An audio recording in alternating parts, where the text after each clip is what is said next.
Ada sebuah miskonsepsi di tengah pandemi corona yang sampai membuat jumlah pendonor darah menurun cukup signifikan. Di Hari Donor Darah Sedunia saat ini sudah saatnya kita semua meluruskan hal tersebut.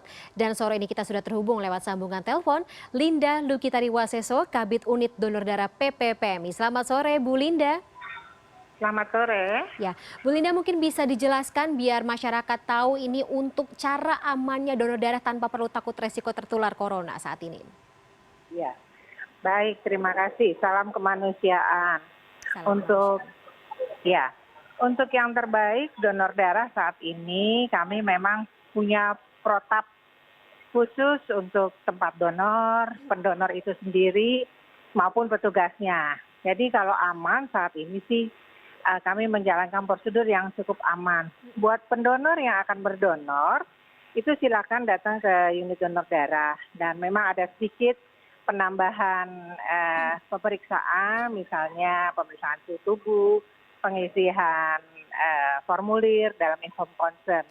Fungsinya adalah kita ingin mengetahui apakah para pendonor itu yang harusnya sehat, seperti itu. Kemudian kalau untuk tempatnya, kami hampir setiap 3 jam mendesinfeksikan tempat unit donor darahnya, begitu juga dengan tempat donor itu sendiri, tempat tidurnya maksud kami. Oke. Seperti itu.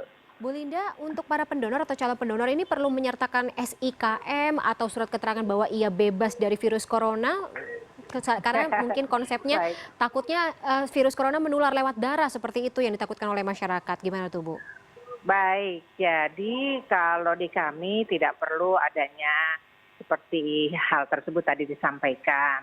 Karena kami memang ada formulir yang tadi saya sampaikan tadi, pengisian di mana 1 hari atau 1 minggu sebelumnya dia berada. Oke. Kemudian pernah atau tidak kontak. Jadi memang di sini memerlukan kejujuran pengisiannya.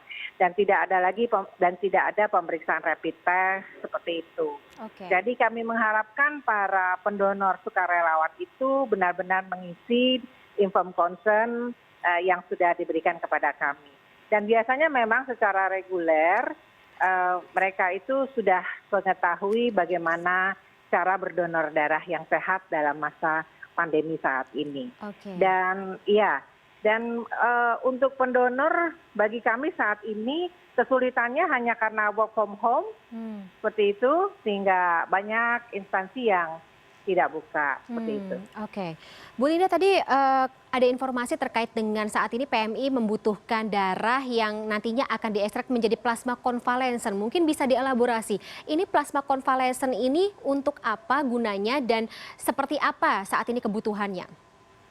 Baik, saat ini memang pemerintah dalam hal ini Kementerian Kesehatan maupun dari Menristek sedang mengadakan uji klinik terhadap terapi plasma konvalesen.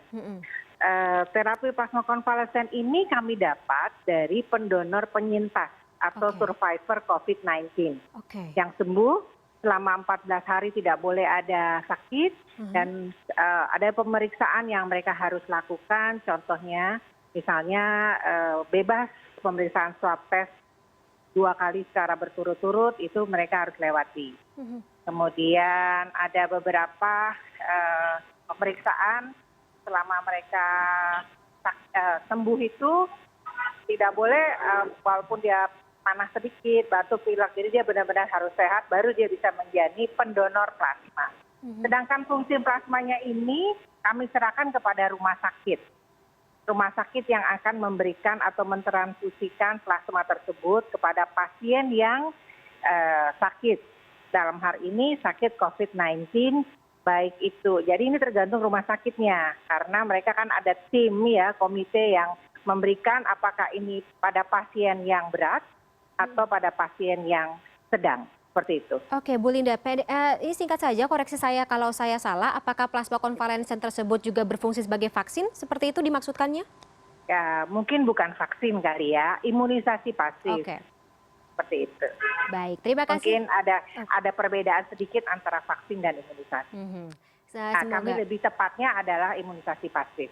Oke, tapi semoga bisa berfungsi untuk kebaikan bersama ya, Bu Linda. Terima kasih atas informasinya sore ini.